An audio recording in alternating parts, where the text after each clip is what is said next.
오늘부터 몇 주간 성도의 정체성과 관련된 주제로 말씀을 나누겠습니다. 오늘 첫 번째 시간인데요. 바울을 통해서 바울에게서 배우는 나는 누구인가 라고 하는 제목으로 말씀을 전하겠습니다. 어떤 분이 이제 중학교 2학년 때 어머니가 암으로 돌아가신 다음부터 교회를 다니기 시작했는데요. 그렇게 막 본인 표현으로 하면 열심당원은 아니랍니다. 그냥 주일 예배를 겨우 지키고 있는 정도다, 이렇게 이야기를 합니다. 그러다 보니까 그 교회를 40년을 가까이 교회를 다녔지만 그 목사님이나 성도님들과의 교제가 없었답니다. 성가대에 서고 싶은 생각도 있었는데 이제 포기해야 되는 이유가 있었어요. 과민성 대장 증후군이 있어가지고 좀 심하신가 봐요. 예배 중에도 한 번은 꼭 화장실을 가셔야 되는데 보통 성가대석이 맨 앞자리에 있잖아요. 그러니까 뭐 예배 중에 이렇게 자리에서 일어나서 그 회중들의 시선을 받으면서 이렇게 할 용기가 안 나는 거죠. 그러다 보니까 자연스럽게 회중석에 앉아서 그냥 예배드린 지 40년이 되었는데, 그 예배를 드리고 설교를 듣던 중에 그날도 여지없이 배가 살살 아프더랍니다. 아파도 참을 만한 게 있고 이젠 못 참겠다 싶은 때가 있잖아요. 그래서 판단을 하는데 이제 참을 수가 없겠다, 못 참겠다 싶어서 이제 화장실을 가려고 자리에서 딱 일어나려고 하는데, 그 순간에 예배당이 떠나가라 외치는 목사님의 말씀이 있었답니다. 목사님이 이렇게 얘기했대요. 이 자리에 신천지 추수꾼이 들어와 있는 거 다 압니다. 지금 당장 나가세요. 어서 일어나세요. 이렇게 얘기를 했다는 거예요. 이분에게는 교회 다닌 지 40년 만에 겪는 최대의 위기였답니다. 일어나자니 신천지로 오해받을 거고, 일어나지 않자니 배가 아파서 큰일을 치를 것 같고, 우리는 종종 내가 누구인가 보다 다른 사람에게 내가 어떤 모습으로 보일까에 신경이 쓰일 때가 있습니다. 흔히 말하는 체면입니다. 사실 체면과 위신을 지키는 게 나쁜 건 아니죠. 특히 공직에 있는 분들은 좀 품위를 손상시키지 않도록 좀 조심해야 됩니다. 국회의원이나 정치인들 보면 막말하는 거 보면 참 좀 그런 건 좀 징계를 했으면 좋겠어요. 징계 사유가 좀 됐으면 좋겠어요. 체면과 위신을 좀 지키면서 살아가면 좋겠는데, 체면과 위신 때문에 그것을 지키려고 하다가 오히려 자신을 잃어버리면 그러면 좀 심각한 문제가 되죠. 예를 하나 들면, 유대의 왕이었던 헤롯이 세례 요한을 죽이거든요. 어떻게 죽이냐면 잔인하게도 그 머리를 잘라서 소반 위에 얹어가지고 들고 오게 하죠.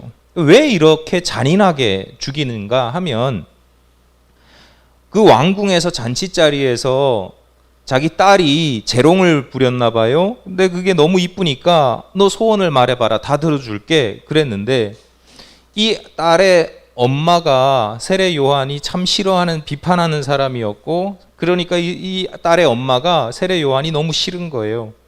그러니까 그 딸의 소원을 딸이 엄마 아빠가 소원 말해보라는데, 그랬더니 요한의 머리를 달라고 그렇게 이야기를 해서 그런 사태가 벌어진 거죠.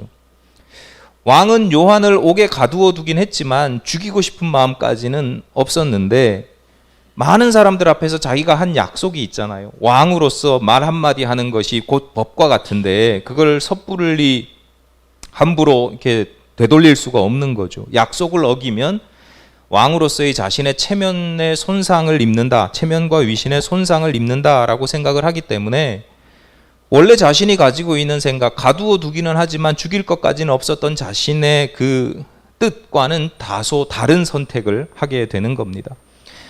자기는 체면 하나 지키려고 다른 사람의 생명을 무고하게, 그리고 비참하게 함부로 대하는 그런 모습들을 볼 수 있습니다. 오늘날 우리들도 크게 다르지 않습니다. 말 그대로 극과 체면 때문에, 남들에게 보여지는 모습 때문에 정작 귀한 것들을 놓칠 때가 종종 있습니다.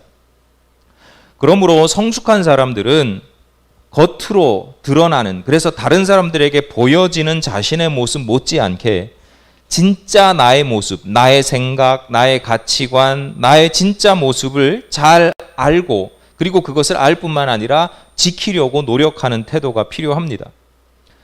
성도들에게 신천지라고 오해받는 것이 참 힘들고 어려운 일이긴 합니다. 하지만 우리에게 정말 중요한 것은 다른 사람들이 나를 어떻게 볼 것인가, 신천지로 볼 것이냐 아니냐, 이게 아니라 내가 그들과 다른 신앙생활을 하는, 그들보다 훨씬 성숙한 신앙생활을 하는 내가 되는 것이 중요하다라고 하는 겁니다.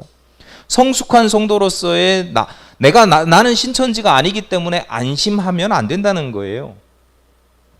내가 어떻게 보이느냐는 중요하지 않다는 거예요. 내가 정말 어떤 신앙을 가지고 있는가가 중요하고, 내가 어떤 신앙을 가지고 있는지를 볼 수 있어야 되고, 그리고 지켜야 할 신앙을 지켜내는, 그래서 보여지는 믿음이 아니라 살아내는 믿음이 있으시기를 바랍니다.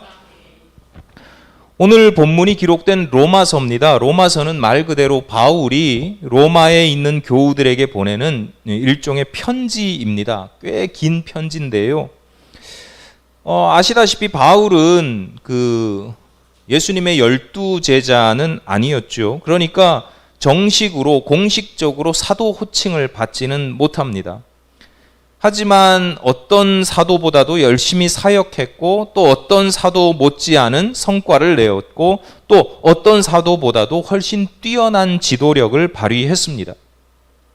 신약 성경을 보면 오늘 우리가 읽는 로마서뿐만 아니라 신약 성경의 절반가량을 바울이 썼거나 또는 바울의 이름으로 기록된 것들이라는 사실만 보더라도 기독교 내에서 바울의 영향력이 얼마나 대단한가를 잘 알 수 있습니다. 어떤 학자들은 아예 그렇게 이야기를 해요.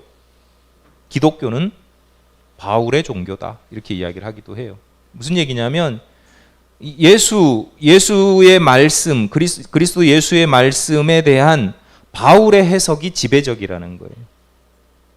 거의 절대적이라는 거죠. 비중이 상당하다는 겁니다. 이제 바울에 대한 다른 사람들의 시선이에요. 사도가 아니지만 사도처럼 여기고, 또 바울의 영향력이 대단하고, 바울이 기독교를 만들었다고 할 정도로 어마어마한 영향력을 끼친 대단한 위인으로 생각한단 말이에요. 엄청난 위인으로 생각을 하는데, 남들이 바울을 그렇게 바라보는 것과 달리 바울 자기 자신은 자기를 어떻게 바라보느냐, 바울은 나는 누구인가로 보느냐. 본문 21절입니다. 그러므로 내가 한 법을 깨달았노니 곧 선을 행하기 원하는 나에게 악이 함께 있는 것이로다. 바울의 이 고백이 바울이 회심하기 전의 고백이 아닙니다. 이미 실질적인 사도로서의 영향력을 많이 발휘하고 거의 이제 바울의 인생의 끝자락이거든요. 로마 교우들에게 신앙을 가르치고 권면하고 있어요.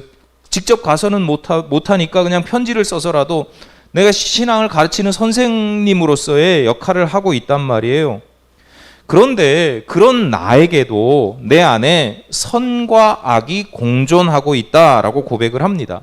그리고 이 고백의 시작이 내가 한 법을 깨달았노니 이렇게 시작합니다. 무슨 얘기냐? 선과 악이 내 안에 공존하는 것이 마치 그러니까 법이나 규범과도 같다라고 하는 거예요. 자연 질서나 또는 법칙이나 하나님의 율법과도 같다라고 하는 겁니다. 무슨 얘기예요? 오늘 우리가 지금 이제 가을이죠 지금. 그 무덥던 여름이 지나면 가을이 오고, 또 이 가을이 지나면 금세 겨울이 온다는 사실을 잘 아시잖아요. 또 겨울이 지나면 봄이 오고, 이게 법칙입니다. 법입니다.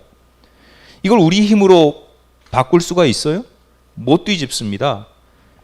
그러니까 바울이 내 안에 선과 악이 공존하는 것도 마치 이런 자연 질서나 하나님의 법처럼 어떻게 할 수가 없다는 거예요. 그만큼 강력한 힘을 가지고 있다라는 거예요.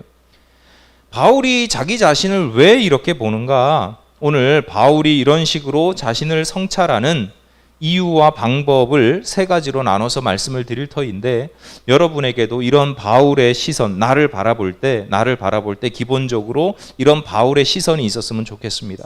첫 번째는 뭐냐면, 바울은 솔직합니다. 자기 자신에 대해서 솔직해요. 바울은 자신을 위장하거나 포장하지 않습니다. 그럴 필요를 느끼지 못합니다. 왜냐하면 사람들에게 어떻게 보이느냐는 앞서 말씀드렸듯이 중요하지 않아요. 내가 어떤 사람인가가 중요하고, 하나님은 사람들에게 보여지는 내 모습이 아니라 내가 원래 가지고 있는 내 모습을 하나님은 보신단 말이에요. 그러니까 위선과 거짓으로 사람들을 속일 수 있고, 사람들 앞에선 거룩한 척할 수 있지만 하나님을 속이지는 못하는 거예요. 그러니까 사람들은 속이고 하나님 속이지 않아요? 하나님 앞에서는 솔직하고 사람들 앞에서는 솔직하지 않아요? 그거 아니라는 거예요. 바울은 하나님 앞에서도 솔직한데 다른 사람들 앞에서도 솔직하게 자신을 포장하거나 위장하거나 위선적으로 거룩한 척하지 않는다. 자신의 연약함을 일부러 막 드러내면서 난 이게 어려워, 난 저게 어려워, 일부러 그렇게 하라는 게 아니라, 그렇다고 해서 감추지도 않는다. 내가 이렇게 단점이 있고 약점이 있는 걸 감추지도 않는다.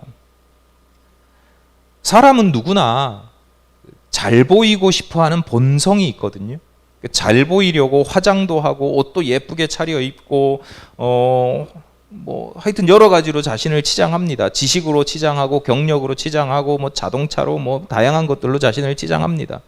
자, 그런데 한번 생각해 보세요. 화장을 하려면, 화장하는 게 나쁜 게 완전히 나쁜 건 아니죠. 근데 나를 포장하고 화장하려면 가장 먼저 뭘 해야 되냐면 맨 얼굴을 만들어야죠. 맨 얼굴을 봐야 됩니다. 자신의 맨 얼굴을 볼 수 있어야 되죠. 맨 얼굴을 정확히 봐야 어떤 부분은 살려두고 어떤 부분은 살짝 변화를 주고 어떤 부분은 감출 것인지를 결정할 수 있게 되는 거죠. 가장 먼저 중요한 건 자신의 맨 얼굴을 볼 수 있는 용기가 필요하다.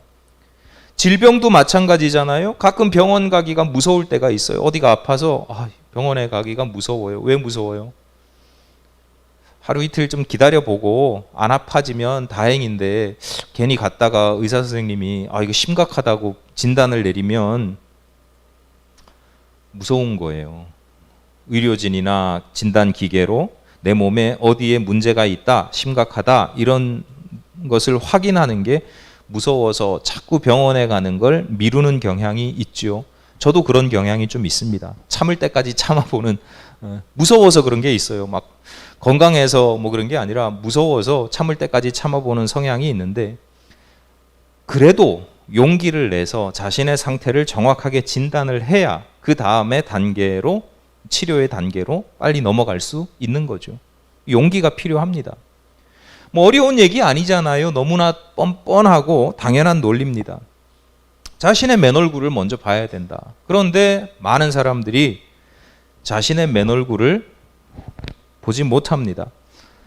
자신의 건강 상태는 물론이고 영적인 상태, 그 영혼의 상태를 정확하게 진단하는 것을 무서워합니다. 예를 들어서 여러분이 아는 그리고 여러분을 아는 주변에 10명의 사람이 있다고 생각을 해보면, 그 중에 나를 좋아하는 사람이 몇 명쯤 되고 나를 싫어하는 사람이 몇 명쯤 될 것 같습니까? 5대5, 6대4, 7대3 이렇게 생각을 해보면 몇 대 몇 정도 될 것 같아요. 좋아하는 사람과 싫어하는 사람. 사람마다 다 다르지만 평균을 내보면 보통 사람들이 한 7명 정도는 나를 좋아하고 3명 정도는 나를 좀 부정적으로 여긴다, 이렇게 판단을 한대요, 평균. 근데 실제는 정반대랍니다.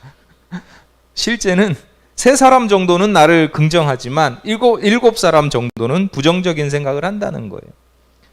물론 다른 사람의 시선이 항상 정확한 것은 아니죠.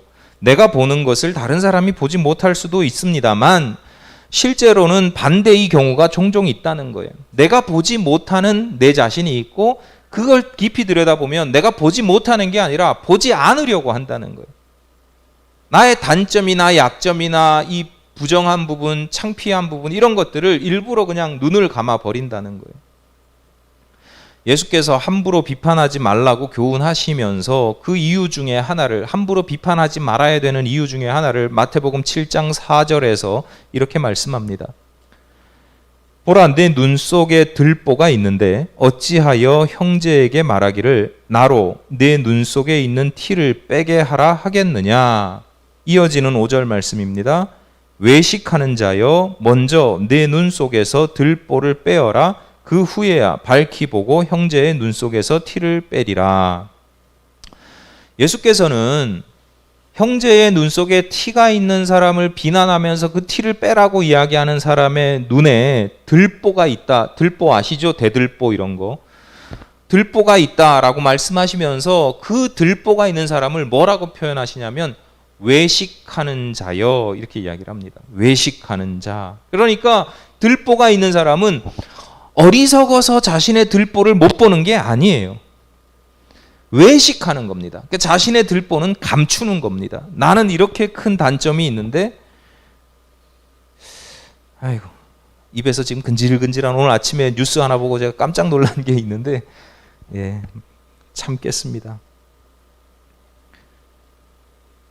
어리석어서 못 보는 게 아니라 자신을 감추는 사람들, 이런 사람들은 자기 자신을 성장시키거나 성숙시키지도 못할 뿐만 아니라 어떤 현상이 나타나느냐면 티끌 가진 사람을 괴롭혀요. 티끌 가진 사람을 비난해요. 여러분, 세상을 우리가 바르게 살기 위해서, 그리고 내 신앙과 인격과 실력이 날마다 성장하고 성숙하기 위해서는 가장 먼저 필요한 게 자기 자신에 대한 솔직한 시선, 정직하게 자기를 들여다보는 겁니다.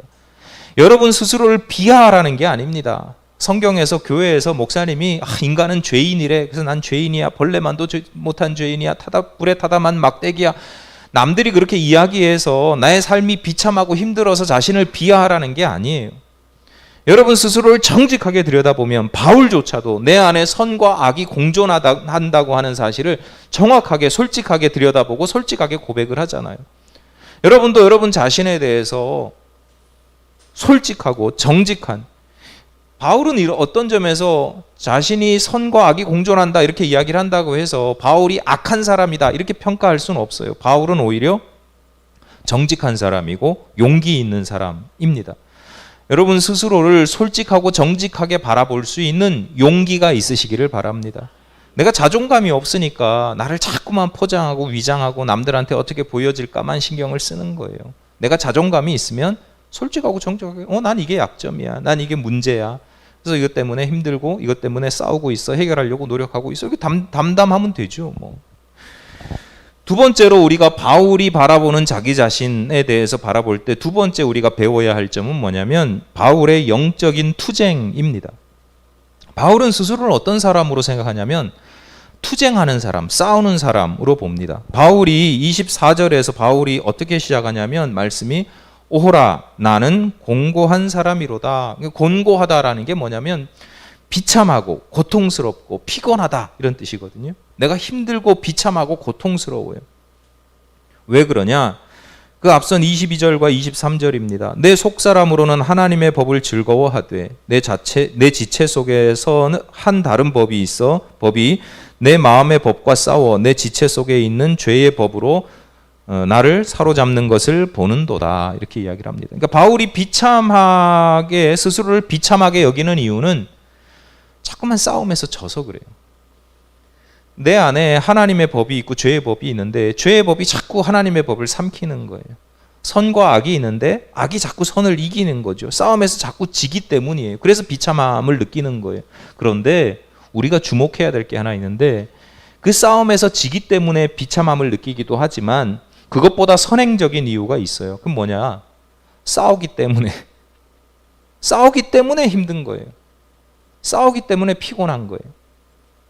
강물을 거슬러 오르는 연어의 삶이 힘겹고 고통스러운 이유는 강물을 거슬러 오르니까 그런 거예요. 강물에 몸을 맡기면 고통스러울 이유가 없지요. 편안합니다. 우리 그냥 우스갯소리로 하는 얘기 있잖아요. 포기하면 편해. 편하죠. 바울이 고통스러운 이유는 악이 있어서가 아니라 그 악에 대항하기 때문에 고통스러운 겁니다. 이런 점에서 바울은 싸우는 사람이었던 거예요. 스스로를 싸우는 사람으로 보는 겁니다. 성도들도 마찬가지입니다. 싸우는 사람들입니다. 중요한 것은 누구와 싸우느냐, 무엇과 싸우느냐가 중요한 거지, 그냥 온유한 사람만, 그냥 아무것도 싸우지 않는 사람이 아니에요. 지난주에 말씀드렸는데 그 쿠베르탱 메달을 처음으로 딴 사람 루츠롱은 다른 사람들과 멀리뛰기 경쟁을 했고 그들과 싸웠지만 그에게는 더 큰 싸움의 대상이 있었죠. 거짓과 위선과 싸우는 거죠. 그저 승부해서 이기려고 하는 승부욕의 마음과 싸우는 겁니다. 반대로 경쟁에서 지고 밀린 사람들을 열등하게 여기고 무시하고 조롱하려는 그 시대의 악한 풍조, 풍토와도 싸웁니다. 그게 더 큰 싸움으로 싸워 이기는 겁니다. 바울은 에베소 교회에 보내는 편지에서 이렇게 말씀합니다. 우리의 씨름은 혈과 육을 상대하는 것이 아니요 통치자들과 권세들과 이 어둠의 세상 주관자들과 하늘에 있는 악한 영들을 상대함이라. 성도들이 싸우는 사람이라고 그래서 아무하거나 아무 때나 막 시시비비를 가리고 막 맨날 붙고 시비가 붙고 다투고 이게 아니라는 거예요. 오히려 사람들과의 관계 속에서 인내하고 절제하고 관용할 줄 알아요. 왜? 그게 영적인 싸움인 거예요. 그들과 싸우는 게 아니라 내 안에 죄와 싸우는 겁니다. 영적인 악한 영들을 상대하고 각종 욕망과 거짓과 불의와 분노, 이런 감정, 이런 것들에 내가 저항하고 싸우기 때문이지요. 여러분, 누구와 싸워야 되는지, 무엇과 싸워야 되는지를 분별하셔야 됩니다. 저 사람과 싸우고 싶을 때 내 안에 나쁜 마음이 생길 때가 있거든요. 그것과 싸워야 된다는 거예요. 쉽진 않죠. 외람된 말씀이지만 저도 나이를 먹어가고 있는데요. 누구나 나이를 먹어가잖아요. 나이가 들수록 점점 느껴지는 것 중에 하나가 뭐냐면 싸우기가 싫어져요. 나 자신은 내 안에 영적인 투쟁이든 뭐 어떤 부분이든 싸우는 것 자체가, 이기고 지고를 떠나서 싸우는 것 자체가 부담스럽고 힘들고 좀 스트레스도 받고, 제가 점점 이렇게 싸우기 싫은 이유 중에 하나가 이제 스트레스가 몸에 이제 건강의 문제로 자꾸 나타나니까 일부러 제가 스트레스를 좀 놓는 연습을 하고 있긴 한데, 싸움 자체가 힘들고 그리고 싸운다고 이기는 게 아니거든요. 종종 진단 말이에요. 지는 싸움을 맨날 반복해 보세요. 싸우고 싶은가? 싸우고 싶은 마음이 사라지죠. 어차피 이기지도 못할 것이라는 생각이 들면 무기력해지고 포기하고 싶은 때가 있습니다. 그래서 바울과 같은 고백을, 바울과 똑같이 고백은 하지 않지만 바울이 느끼는 것들을 나도 느끼는 거예요. 오호라 나는 곤고한 사람이로다. 참, 나 아무것도 아니구나. 무슨 세상에서 보여지기를 뭐 대단한 성과를 내고 뭐 어마어마하게 높아지고 유명해지고 이걸 원하는 게 아니라 그냥 내가 하나님 앞에서 솔직하게 나를 바라볼 때 내가 이 정도쯤은 성숙하고 성장하고 이 정도쯤은 역할을 감당하고 이 정도쯤은 사명을 잘 감당했으면 좋겠는데 안 된단 말이에요. 그러니까 거기서 오는 피곤함, 비참함 이런 것들이 있죠. 그런데 뒤집어서 생각해 보면 오히려 그렇게 공고함을 느끼는 사람, 공고함을 느끼는 것, 아까 말씀드렸잖아요. 왜 공고함을 느끼냐? 왜 비참함을 느끼냐? 그래도 싸우려는 의지가 있고 싸우기 때문에 비참한 거거든요. 그 싸움에서 지더라도 비참함을 느끼는 사람들이 복된 사람이라고 하는 거예요. 예수께서 마태복음 5장 10절 산상수훈의 팔복의 말씀을 들려주시면서 이렇게 말씀합니다. 의를 위하여 박해를 받은 자는 복이 있나니 천국이 그들의 것임이라, 이렇게 말씀합니다. 여러분 잘 보셔야 돼요. 예수님은 의를 위한 싸움에서 이긴 사람이 복이 있다 이렇게 말씀하지 않으시고 박해를 받은 자가 복이 있다 이렇게 말씀하거든요. 무슨 얘기냐? 그 싸움에서 지든 이기든 싸우는 사람에게 복이 있다는 거예요. 의를 이루기 위해서, 하나님의 의를 이루기 위해서 싸우는 사람에게는 하늘의 복이 있다. 여러분, 하나님의 품에 안길 그날까지 날마다 영적인 싸움을 하는 전사로서, 투사로서 살아가시기를 바랍니다. 아무하거나 막 시비 붙지 마시고요. 영적인 싸움을 하는 영적인 투사가 되시기를 바라고요. 마지막으로 바울이 자기를 볼 때 나는 누구인가를 볼 때 바울이 주목하고 바울에게서 우리가 배울 점은 뭐냐면 소망의 눈으로 자기를 바라봤다라고 하는 거예요. 본문 25절입니다. 우리 주 예수 그리스도로 말미암아 하나님께 감사하리로다. 그런즉 내 자신이 마음으로는 하나님의 법을 육신으로는 죄의 법을 섬기노라. 바울의 이 8장이 마지막 절, 7장 마지막 절이거든요. 마지막 절 바울의 고백이 그 결론이 뭐냐면 그리스도 예수로 인해서 내가 감사한다. 이게 결론이에요. 아니 죄와 그 선과 악이 내 마음에 공존하고 맨날 싸움에서 지는데 그런데 마지막 결론은 그러므로 그리스도 예수로 말미암아 내가 감사한다. 두 가지 이유가 있어요. 우선은 그래도 육신으로는 죄의 법을 섬길 수밖에 없는 연약한 인생이지만 마음으로는 하나님의 법을 섬길 수 있는 게 그게 하나님의 은혜라는 거예요. 내가 그 악과 싸우려고 하는 선한 마음을 주신 분이 그리스도 예수의 은혜인 거죠. 내가 싸움에서 밀리긴 해도 말이죠. 또 한 가지 이유는 지금은 내가 이 싸움에서 자꾸 밀리고 지지만 그리스도의 은혜로 말미암아 결국은 죄의 법을 이길 것이라는 사실을 믿고 소망하기 때문에 그렇습니다. 오늘 우리가 로마서 7장 마지막 절로 끊었지만 이 옛날 성경에 바울이 쓸 때는 무슨 장절이 없거든요. 그냥 쭉 쓴 거고 나중에 13세기인가 14세기에 이거 성경 인쇄할 때 나누는 목적으로 이렇게 임의로 나눈 거예요. 그러니까 장절에 너무 신경 쓰실 필요 없어요. 그러니까 그래서 어떤 경우는 다음 장에 자연스럽게 주제가 이어지는 경우가 있는데 7장에 이어서 8장의 주제가 그런 거예요. 8장 앞부분이 다 그런 거예요. 예수 그리스도로 말미암아 그 은혜로 말미암아 하나님의 법이 나를 이기게 한다. 악을 이기게 한다라고 하는 거죠. 바울은 자기 자신의 모습을 보면서 절망합니다. 공고한 사람이다. 비참한 사람이다. 이렇게 여깁니다. 하지만 동시에 자신과 함께 하시는 하나님을 봅니다. 자신과 함께하는 그리스도 예수를 봅니다. 그로 말미암아서 소망을 가져요. 나는 절망하지만 내 안에 계시는 나와 함께 하시는 하나님을 보면서 소망을 가져요. 여러분 이게 믿음이고 이게 신앙입니다. 신앙은 과학이 아니잖아요. 신앙은 신비한 거예요. 그런 소망을 가지는 거. 누가 볼 때는 쥐뿔도 없는데 참 절망적인 인생인데 오히려 신앙을 가진 사람은 뭔 소리야, 나에게는 하나님이 계시고 예수께서 나와 함께 하시고 나로 하여금 이기게 하실 거야 라고 하는 소망과 믿음을 가지고 신나게 힘차게 가치 있게 의미 있게 살아간단 말이에요. 그 나로 하여금 하나님의 법을 품게 하시고 그 법으로 말미암아 결국은 최후 승리를 거두게 하실 것이라는 소망이 있기 때문에 예수 그리스도로 말미암아 감사한다라고 고백을 하는 것입니다.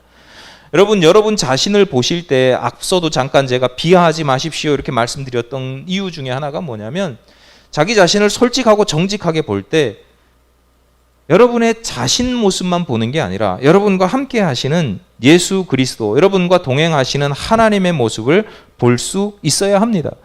그 보실 때 소망의 눈으로 우리 자신을 정확하게 볼 수 있다라고 하는 거죠.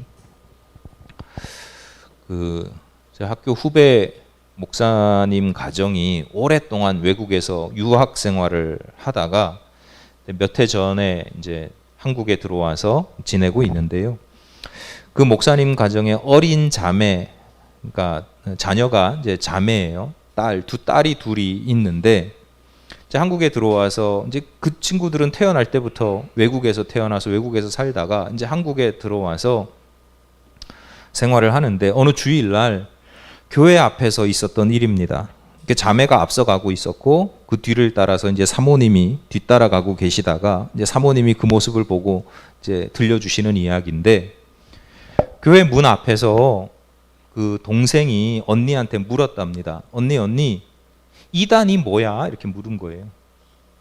그러니까 언니도 언니긴 하지만 2살인가 터울인 언니이긴 하지만 어리긴 마찬가지잖아요. 그래서 언니가 그래도 언니라고 설명을 하기를 예수님을 이상하게 믿는 거야. 이단이 뭐야? 물었더니 예수님을 이상하게 믿는 거야. 그렇게 대답을 했답니다. 그랬더니 동생이 뭐라고 이야기하냐면 교회 문 앞에 신천지 및 이단 출입 금지 이렇게 쓰여 있었던 걸 읽고는 그걸 물어본 거예요. 그러면 언니 여기 신천지 및 이단 출입 금지라고 적혀 있는데 그럼 우리 못 들어가는 거 아니야? 언니가 이단이 뭐야 그랬는데 예수님을 이상하게 믿는 거야. 그렇게 대답을 하니까 동생이 그럼 나도 예수님을 이상하게 믿는데 나도 못 들어가는 거 아니야? 그렇게 물어본 거예요. 그랬더니 언니가 아니야. 우린 이단이 아니야. 그럼 들어가도 돼? 응, 들어가도 돼. 동생이 한 번 더 물었답니다. 그럼 언니 우린 2단이 아니면 1단이야 3단이야? 이렇게 물었대. 언니가 그것까진 생각을 해본 적이 없는 거예요. 그냥 2단은 예수님 이상하게 믿는 거 이렇게 그냥 인식만 되어 있지 그 이자가 다른 이자가 아니라는 다른 이자라고 하는 사실을 모른 거죠. 그냥 어린아이답게 1, 2, 3이라고 생각한 거예요. 그러니까 언니도 1단인지 3단인지를 모르겠는 거예요. 자기가 1단 아니면 3단 같은데. 그래서 언니가 그 동생한테 이렇게 얘기를 하더랍니다. 몰라. 그냥 모른 척해. 빨리 들어가. 이 이야기를 처음 들었을 때 그냥 마냥 웃었는데요. 어린 자매가 참 귀엽잖아요. 얼마나 예쁘고 귀여워요. 설교 준비를 하면서 이렇게 곱씹어 보다 보니까 그 아이들의 모습이 마치 우리들의 모습과 같다. 그런 생각을 하게 됩니다. 그러니까 동생은 스스로를 내가 예수님을 이상하게 믿는 것 같아. 그러니까 제대로 믿지는 않는 것 같아. 라고 하는 솔직한 마음이 있었어요. 자신의 모습에 대해서 솔직하게 여기면 아까 바울처럼 이 아이도 그리고 우리도 누구나 다 솔직하게 하나님 앞에 나를 내려놓으면 과연 예수님을 제대로 믿고 있는가? 솔직하게 보면 아닌 거죠. 그런데 거기서 한 걸음 더 나아가지를 못합니다. 알아도 모른 척, 몰라도 아는 척, 몰라, 넘어가. 그냥 이렇게 사는 거지. 그리고 대충 넘어갑니다. 저는 이게 오늘날 많은 성도들, 저를 포함한 많은 성도들의 모습이라고 생각이 됩니다. 그저 그렇게 지금 내 신앙의 수준, 지금까지 내가 믿어왔던 신앙의 수준으로 적당히 살아가려고 하는 거죠. 어린아이들은 귀엽기라도 하지 신앙생활 수십 년을 한 우리들의 모습을 하나님은 어떻게 보시겠습니까? 여러분의 신앙에 대해서 조금만 더 용기를 내시기를 바라고 조금만 더 솔직해지고 조금만 더 철저해지기를 바랍니다. 우리가 조금만 더 거룩해지려고 조금만 더 의로워지려고 영적인 투쟁과 싸움을 노력을 기울이시면 그래서 조금 더 그리스도 예수의 모습이 여러분 안에 있고 그래서 그 자신의 모습을 보면서 소망을 가지게 되기를 바랍니다. 여러분 신앙의 경륜, 신앙생활을 오래 하면 할수록 나타나는 그 신앙의 경륜이 난 20년 믿었어, 난 30년 믿었어, 난 모태신앙이야, 우리 아버지는 목사야 뭐 이런 게 아니라 여러분의 신앙의 경륜이 여러분의 삶으로 드러나기를 바랍니다. 내가 막 보여주려고 하는 게 아니라 나는 누구야, 나는 이런 사람이야 라고 막 보여주려고 하는 게 아니라 그냥 저절로 저분은 참 하나님을 잘 믿고 하나님께 쓰임받는, 하나님께 사랑받는 복된 삶을 사는 분이시구나 이렇게 인정받을 수 있는 저와 여러분이 되시기를 간절히 바랍니다. 기도하시겠습니다. 하나님, 청소년 사춘기 때나 내가 누구인지 생각하고 자신의 정체성에 대해서 고민하고 갈등했던 것 같습니다. 하지만 하나님 안에서는 평생 죽을 때까지 내가 누구인지를 성찰하고 그리고 그 가운데 보다 나은 나의 모습을 만들어 나갈 수 있도록 또는 하나님께서 만들어 주시기를 소망하는 마음으로 살아야 할 것을 저희들이 믿고 고백합니다. 솔직히 하나님 앞에 저희들의 마음을 내려놓고 더 성장하고 성숙하기를 소원하는 사랑하는 성도들의 그 마음과 믿음을 인격과 실력과 삶의 매 순간순간마다 필요한 것들을 하나님께서 간섭하시고 돌보아 주셔서 하나님 앞에 성숙하고 성장된 모습으로 자라나는 저희들이 되게 하여 주옵소서. 예수님 이름으로 기도드립니다. 아멘.